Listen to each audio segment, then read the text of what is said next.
Chilli powder అన్ని రకాల వంటలకు పచ్చళ్లకు సరైన chilli powder. No colour no chemicals. Hegde mega fertility camp మా యొక్క అన్ని బ్రాంచుల్లో. అపాయింట్మెంట్స్ కొరకు సంప్రదించండి 8880747474. హలో అల్లుడు, ఏమిట్రా ఇలా వచ్చావు? మామయ్య మీద మనసైందా?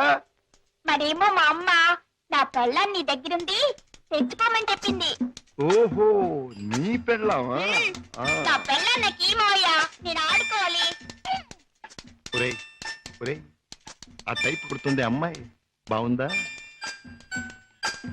అదే నా పెళ్ళం, అంత పెద్ద పెళ్ళం వద్దుకో. ఏరా, ఇంత పెద్ద మామయ్యకి ఎసరు పెట్టేటట్టున్నావు. ఆ అమ్మాయి నీ పెళ్ళాం కాదురా. ఆ అమ్మాయిని అడిగితే నీకు పెళ్ళాన్ని ఇస్తుందా? చలో చలో. ఏ అమ్మాయి? ఏం బాబు, ఏం కావాలి? చాక్లెటా? కాదు, పెళ్ళం కావాలి. ఎక్కడ దాచా? పెళ్ళావా? అవును, మావయ్య చెప్పాడు.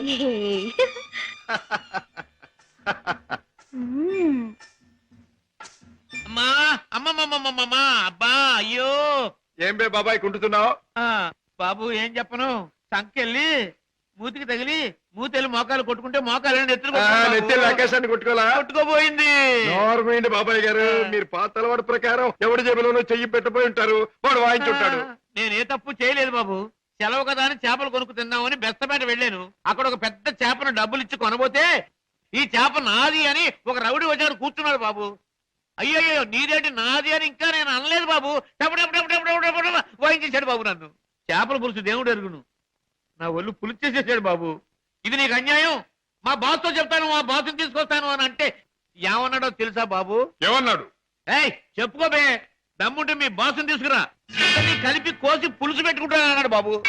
అంత మాట అన్నాడు? డామిట్ సీత, నువ్వు బాబుని తీసుకెళ్ళి ఇంట్లో దింపేయి. బాబాయ్ పద.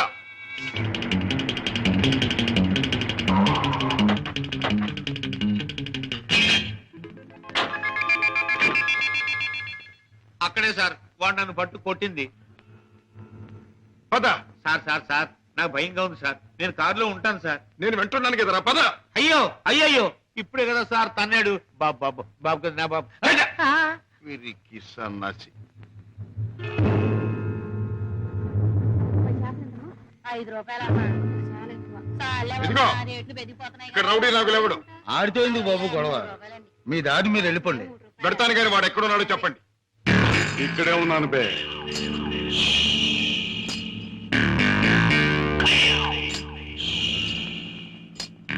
నువ్వే నా నాగులు?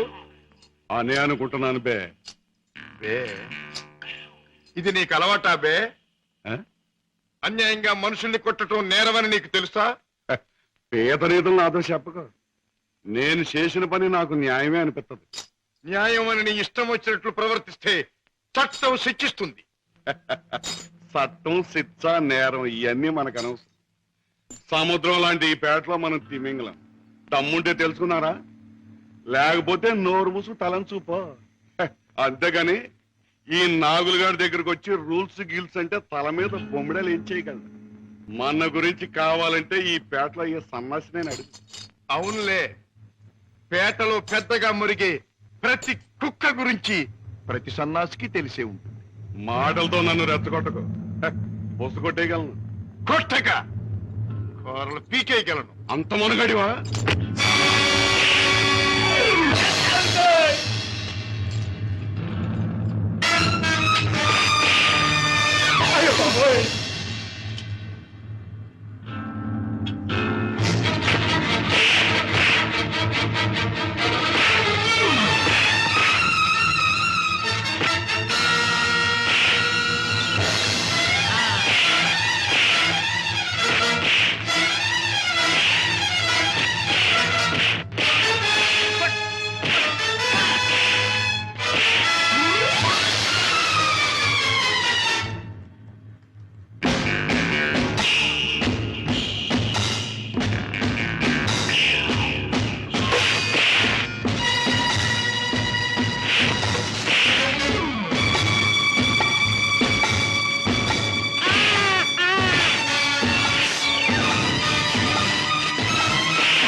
ఇతనెవరో తెలుసా?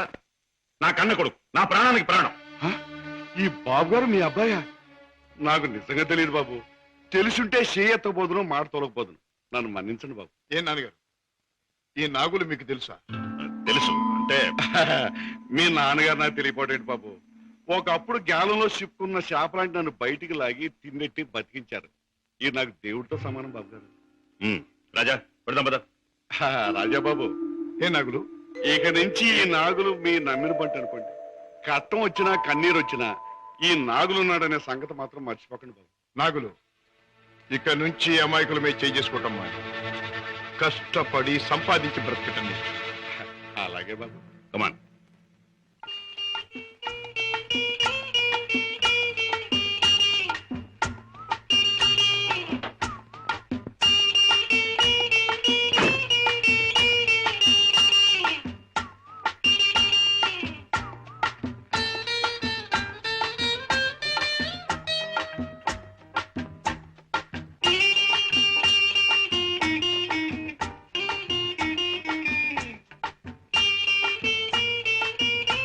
Very good, very good, very good.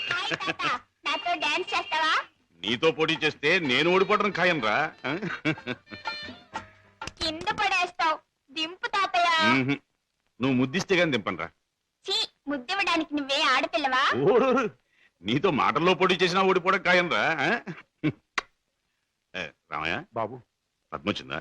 ఏం డాడీ, మీ ఆరోగ్యం అది? బాగానే ఉందమ్మా. పద్మ, మీ కాపురాన్ని గురించి ఎప్పటికప్పుడు వింటూనే ఉన్నాను. కిషోర్ పట్టుదలకి, ప్రయోజకత్వానికి చాలా ఆనందిస్తున్నానమ్మా. తాత, నువ్వు కథ చెప్తానన్నావు, చెప్పవా? ఓహోహో అన్నాను కదూ. అవును రోయ్, చెప్తాను. అమ్మా పద్మ, నువ్వు బుల్లిబాబుని ఎత్తుకుని అయ్యగారింటికి వచ్చినప్పుడేనమ్మా అయ్యగారి ముఖంలో నవ్వు కనిపిస్తుంది. మనవడంటే అయ్యగారికి భలే ఇష్టం. ఓహో అలాగే, ఇట్స్ ఆల్ రైట్. రేపు కోర్టులో కలుసుకుందాం. Good night.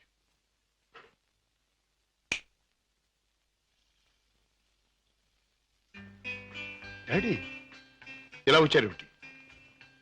అయిపోతున్న వయస్సు, అలసిపోయిన మనస్సు మనిషికి గమ్యం దగ్గర పడుతుందని తెలియజేస్తాయి కదా. అలాంటప్పుడు మిగిలిపోయిన కోరికలన్నీ త్వరగా తీర్చుకోవాలని ఆశపడతాడు మనిషి. It's natural. అవునా? మీ మనసులో ఉన్న కోరిక ఏమిటి? రాజా, చీకట్లో ఒక చిన్న దీపం ఎంత వెలుగునిస్తుందో, ముసలితనంలో ఒక పసివాడు తాత అని పిలిస్తే అంత ఆనందం కలుగుతుంది. కళ్ళకు వాడంత వెలుగవుతాడు అని రామయ్య తరచూ చెబుతుంటాడు. అప్పుడు మీరేమనేవారు? నేనా? నిజమేనని ఒప్పుకునేవాడిని. రాజా, అనుక్షణం బిజినెస్ వ్యవహారాల్లో పడి కన్నబిడ్డలకు జరపవలసిన ముద్దు ముచ్చట్లు మర్చిపోతున్నానేమో అనిపిస్తుంది. అందుకే పద్మ తన పెళ్లి తాను చేసుకుంది. ఆ పెళ్లి కళ్ళారా చూసి అదృష్టం పోగొట్టుకున్నాను. కానీ రాజా, నీ విషయంలో మాత్రం అలా జరగదు. నీ మనసులో ఎవరైనా ఉంటే చెప్పు, నేను అభ్యంతర పెట్టను. మనస్ఫూర్తిగా ఒప్పుకుని దీవిస్తాను. Thank you daddy, thank you. Good night. Good night. అవును బాస్, ఆ రంగయ్యని మీరు ఎలాగైనా రక్షించాలి. అసలు ఆ రంగయ్య ఎవరు? మా ఇంటి దగ్గర ఉండే టాక్సీ డ్రైవర్. మనిషి ఎంతో మంచివాడు, అమాయకుడు. చెయ్యని నేరానికి అన్యాయంగా జైలు పాలయ్యాడు. అతని మీద ఆధారపడ్డ అతని కుటుంబం అంతా చాలా బాధపడుతున్నారు. బాస్, మీరు ఎలాగైనా రక్షిస్తే వాళ్ళ కుటుంబానికి సాయం చేసిన వాళ్ళు అవుతారు. అలాగే సీత, ఈ కేసు నేను టేకప్ చేస్తాను. నేరస్తుల్ని శిక్షించడమే కాదు, అమాయకుల్ని రక్షించడం కూడా న్యాయవాదుల బాధ్యత, కర్తవ్యం. It's my duty. రంగయ్య, తప్పు చేయని వాడు దేనికి భయపడక్కర్లేదు. నీకు జరిగింది ఏమిటో చెప్పు. చెబుతాను బాబు, చెబుతాను. బెస్తపేటలో ట్యాక్సీ పెట్టి కూర్చున్నాను. ఇంతలో ఓ పెద్ద మనిషి చేపల గంప డిక్కీలో పెట్టించి ట్యాక్సీ ఎక్కి కూర్చున్నాడు.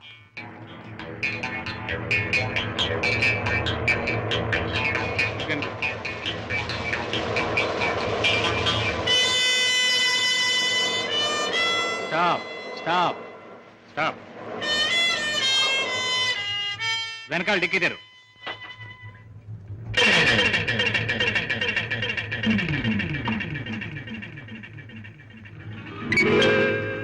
ఈ చేపల గంప ఎవరిది?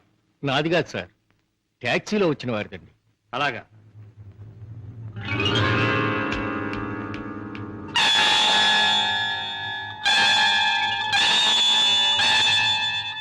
ఏరా, చాలా తెలివి మీరిపోయారా మీరు? నాకేం తెలియదు సార్. టాక్సీలో ఉన్న పెద్ద మనిషిదేనండి. టాక్సీలు ఎవరు లేరు సార్. దొంగ విధవ, పోలీసులు కళ్ళు కప్పి బంగారం రవాణా చేస్తావా? పట్టుబడగానే లేని పెద్ద మనిషి పేరు చెబుతావా? నీ సంగతి, నీ ముఠా సంగతి తెలుస్తాను. అలా తప్పు చేసినాడు, తప్పించుకున్నాడు. నేను జైలు పాలయ్యాను. బాబుగారు, రోగిష్టి నా భార్య, విటోడైన నా కొడుకు, మొగుడు విడిచిపెట్టి నా కూతురు, నేను లేకపోతే అనాథలైపోతారు బాబు. రంగయ్య, బాధపడక. నేరస్తుడు తప్పించుకుపోలేడు. అన్యాయంగా చట్టం చేతిలో ఎరుకున్న నిన్ను నేను కాపాడతాను.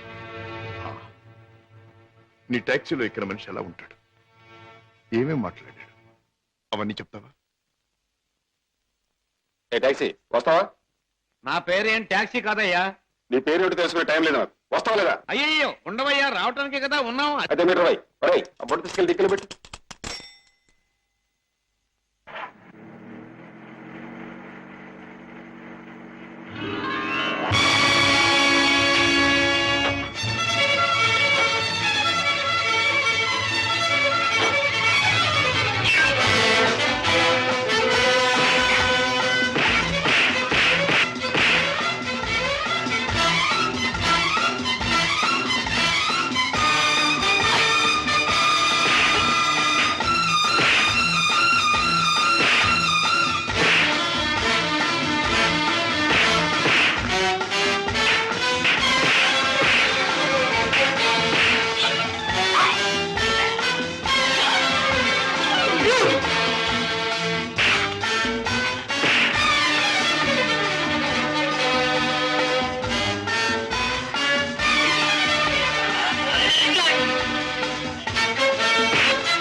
నీలాంటి దేశద్రోహులు చట్టం నుంచి తప్పించుకోలేరు.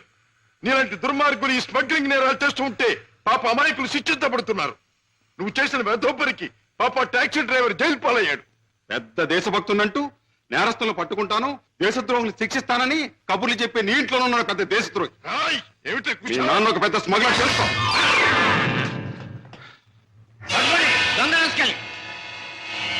మా నాన్న స్మగ్లరా?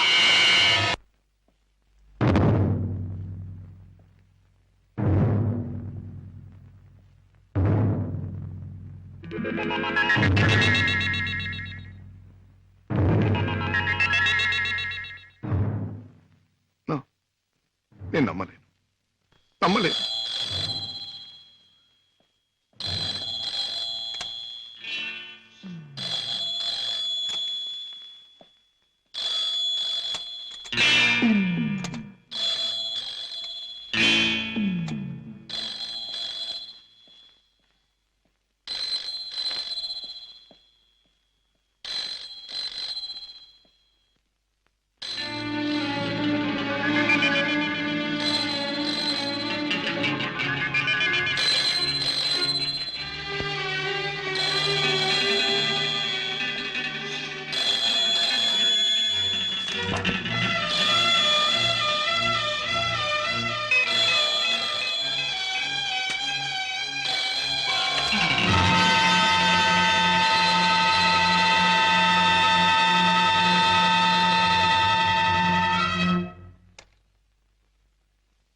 నిన్ను ఒకసారి చూడాలని అవతల స్మగ్లర్స్ అడుగుతున్నారు కనుక రేపు మళ్ళీ నువ్వు బయలుదేరాలని బాస్ చెప్పారు.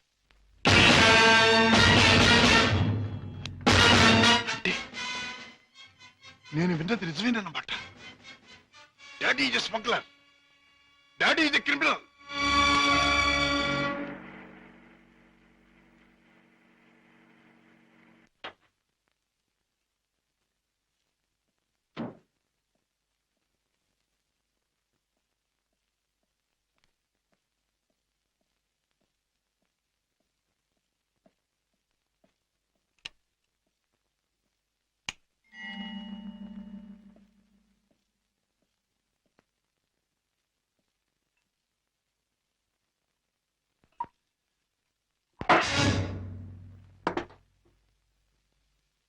నాకు పోయండి రాజా. అవును, తెలిసిన నిజాన్ని తట్టుకోవాలంటే తాగక తప్పదు. తప్పనిసరిగా నీతో తాగించి ఆ తెలిసిన నిజాలేమిటి? మీకు తెలియదంటారా? నీకేం తెలిసిందంటాను. ఏనాడో తెలియవలసింది, లేదా ఎప్పటికీ తెలియకూడంది తెలిసింది. నేను దండం పెట్టే దేవుడు దారుణమైన రాక్షసుడని తెలిసింది. నాకు అన్నం పెట్టి చేయి అన్యాయంతో చేయి కలిపిందని తెలిసింది. రాజా. అవుండే, మిమ్మల్ని గురించి భయంకరమైన నిజం ఒకటి తెలిసింది. మీరు చేసేది స్మగ్లింగ్ అని తెలిసింది. మీరు నేరస్తులని తెలిసింది. తెలియగానే నేను నమ్మలేదు. ఇప్పటికీ నమ్మాలంటే నా మనసు ఒప్పుకోవటం లేదు. అందుకే మీ నోటి వంటి మీ మాటగా మీరే చెప్పండి డాడీ, మీరు నేరస్తులేనా? చట్టం దృష్టిలో దోషులేనా? మీరు చేసేది సంఘానికి దేశానికి ద్రోహమేనా? చెప్పండి డాడీ, చెప్పండి. మై డియర్ బాయ్, నీకు తెలిసిందంతా నిజమే.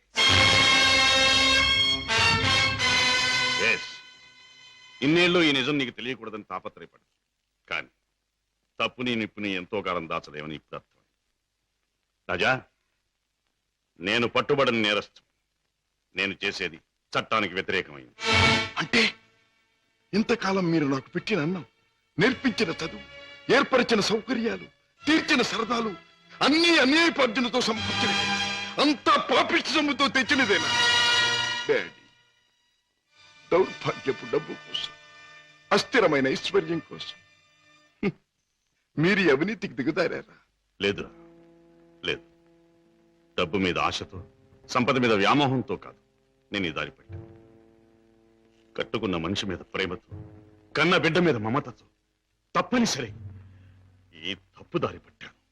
డాడీ, పసివాడిగా ఉన్నప్పుడు నీకు పాలు లేక, జబ్బుతో మంచంలో ఉన్న మీ అమ్మకు మందు లేక, నిరుద్యోగిగా ఉన్న నాకు వేరే దారి లేక వీధిన పడ్డాను.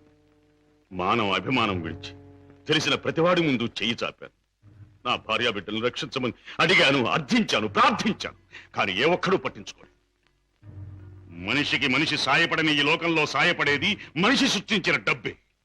నా భార్యా బిడ్డలు బ్రతికించుకోవడం కోసం, ఆ డబ్బు కోసం జీవితంలో మొదటిసారిగా తప్పుదారి తొక్కాను. ఆపై నా పిల్లల్ని పెంచుకోవడానికి, 2 పూట్ల అన్నం పెట్టుకోవడానికి అరణ్యం లాంటి ఈ లోకంలో ఆ తప్పుదారి నాకు తప్పలేదు. Those unavoidable circumstances have driven me to this state. Daddy, ప్రతి నేరస్తుడు తాను చేసింది న్యాయమని చెప్పుకోవడానికి తగినంత కారణం ఉండొచ్చు, కథ ఉండొచ్చు. కానీ ఎంత మాత్రాన అతను చేసింది నేరం కాకపోదు. రాజా, కన్నబిడ్డలకి తిండి పెట్టడం కోసం ఒక జంతువు మరొక జంతువుని చంపుతుంది. దాని సృష్టి సహజం అంటాం. వాటికున్న ప్రేమానురాగాలు మనుషులకు ఉండకూడదంటావా? ఆ ప్రేమానురాగాల వల్ల చేసే పనిని తప్పంటావా? ప్రేమానురాగాలు ఉండొచ్చు, కానీ జంతువుల కంటే మనుషులు ఎన్నో వేల రెట్లు గొప్ప ప్రాణులు కనుక ధర్మం, న్యాయం సంగతి కూడా ఆలోచించాలి. అయితే ఒక తండ్రిగా నా బిడ్డల్ని నేను రక్షించుకోవటం నాకు న్యాయం. వాళ్ళ కోసం ఏ పని చేసినా అది నాకు ధర్మమే. డాడీ, మా మీద మీకు గల ప్రేమ మిమ్మల్ని నేరస్తుడిగా మార్చినందుకు నేనెంతో జారిపడుతున్నాను. ఇంతకాలం ఆ పాపిష్టముతో మమ్మల్ని పోషించే కంటే ఆనాడే మా ప్రాణం తీసినా బాగుండే. రాజా,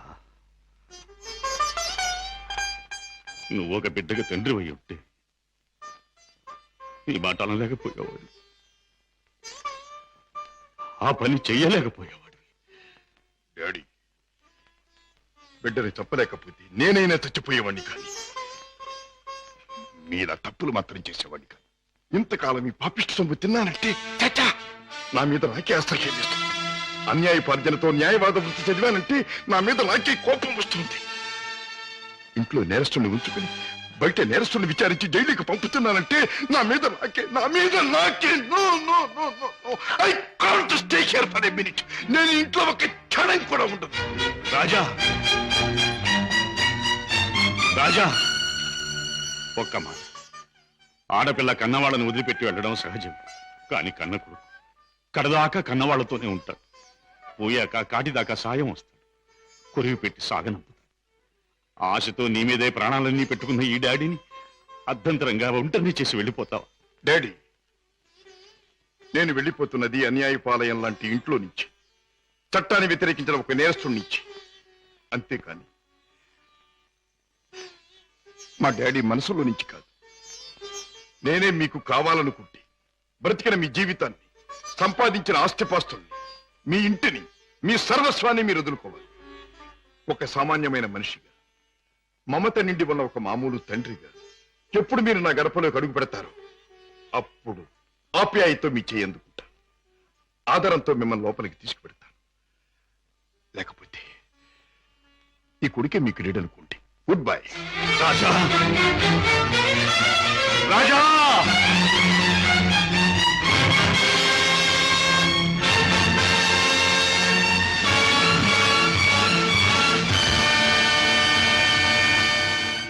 రాజును చెప్పేది మీ నాన్నగారు స్మగ్లర్స్ బుట్టాకు సంబంధించిన వారా? అవును సీత, ఈ విషయం నాకు తెలియకుండా నా ప్రాణం పోయినా బాగుండేది. నాది గొప్ప పుట్టుకని, నా తండ్రి ఒక గొప్ప వ్యక్తి అని గౌరవంగా తలెత్తుకు తిరిగిన నేను ఈ నిజం లోకానికి తెలిస్తే తల ఒప్పులు కావాలి, లేదా తల వంచుకు చావాలి. బాధపడకు రాజా. సీత, మగవాడిగా నాకేం పర్వాలేదు. కానీ డాడీ నేరస్తుడనే విషయం నా చెల్లెలికి, ఆమె భర్తకి తెలిసిన రోజున ఆమె కాపురం వల్ల కల్లోలమవుతుంది. నేరస్తుడి కూతురు తన భార్య అని తెలిసిన రోజున నా బావ ఆమె నశకించుకోవచ్చు, లేదా వదిలేయచ్చు. రాజా, ఆమెకి నిజం తెలియనివ్వద్దు. అవును, మా బ్రతికేమైనా సరే నా చెల్లెలి కాపురం చక్కగా ఉండాలి. అందుకే ఆమెకి నిజం తెలియనివ్వకూడదు. ఏమిటి, అన్నయ్య ఇంట్లోంచి వెళ్ళిపోయాడా? అవునమ్మా, 2 రోజులైంది. అప్పటి నుంచి పెద్దయ్య గారు తిండి కూడా మానేసి తన గదిలో కూర్చుని కుమిలిపోతున్నారు. ఏం జరిగింది రామయ్య? అసలు గొడవ ఎందుకు వచ్చింది? నాకు తెలియదమ్మా. ఇద్దరూ గదిలో ఏదో గొడవ పడ్డారు. రాజాబాబు తనే పోతానన్నాడో పెద్దయ్య గారు పొమ్మన్నారో నాకు తెలియదమ్మా. బాబేడి? తాతగారు నువ్వా బాబు? రా, కూర్చో. నువ్వైనా వచ్చావు, సంతోషం. మా ఎండిపోయాడా? ఎందుకని? నువ్వు కోపడ్డావా? లేదు బాబు, వాడే నన్ను కోపడి వెళ్ళిపోయాడు. ఉండమని ఏడ్చినా ఉండలేదు. ఏమిటి డాడీ, అన్నయ్య ఎందుకు వెళ్ళిపోయాడు? మిమ్మల్ని ఎందుకు కాదనుకున్నాడు? కాదనుకున్నది వాడు, వెళ్ళిపోయింది వాడు. ఈ ప్రశ్న నన్ను కాదమ్మా అడగాల్సింది, వాణ్ణి. చూడమ్మా, మీ అమ్మ చనిపోయినప్పుడు మీ ఇద్దరిని చూసుకుని బతికాను. నువ్వు పెళ్లి చేసుకుని వెళ్ళిపోయినప్పుడు వాణ్ణి చూసుకుని బతికాను. ఇప్పుడు వాడు కూడా వెళ్ళిపోతే ఇంకెవరిని చూసుకుని బ్రతకాలి? ఎందుకు బ్రతకాలి? బాధపడకండి డాడీ, నేను అన్నయ్యతో మాట్లాడతాను. నచ్చ చెప్పి మనసు మార్చి మీ దగ్గరకు వచ్చేటట్టు చేస్తాను. పద్మ, ప్లీజ్, నేనేమి చెప్పలేను, చెప్పను. నన్నేమి అడక్కు. నిన్నేమీ అడగనన్నయ్య, కానీ నేనే ఒక విషయం చెప్తాను విను. అమ్మ పోయాక మళ్ళీ పెళ్లి చేసుకుంటే సవతి తల్లి మనల్ని సరిగ్గా చూడదని మళ్ళీ పెళ్లి చేసుకోవడం మానేశారు ఆయన. తల్లి లేని లోటు పెంపకంలో తెలియకూడదని తనే తెల్లై మనల్ని పెంచారు. పెరిగొస్తున్న మనమే తన సర్వస్వం అనుకున్నారు. ఇలా జీవితంలో ఎంతో త్యాగం చేసి ఎన్నో సుఖాల్ని పోగొట్టుకున్న మన డాడీ ఈ రోజు నువ్వు ఇల్లు విడిచిపెట్టరాగానే ఎంత కుమిలిపోతున్నారో తెలుసా? అన్నయ్య, ఈ వయసులో ఆయన ఎందుకు బాధ పెట్టాలనుకుంటున్నావు? ఎందుకు ఒంటరి వాణ్ణి చేసి శిక్షించాలనుకుంటున్నావు? ఎందుకు ఆయన గుండెల్ని గాయపరచాలనుకుంటున్నావు? ఎందుకన్నయ్యా, ఎందుకు? నీ మాటలతో నన్ను వేధించకు. వెళ్ళిపో. వెళ్తానన్నయ్యా, వెళ్తాను. కానీ ఒకటి మాత్రం గుర్తుంచుకో, కారణం ఏదైనా దైవం లాంటి డాడీని బాధ పెట్టడం మాత్రం పాపం అన్నయ్య, పాపం.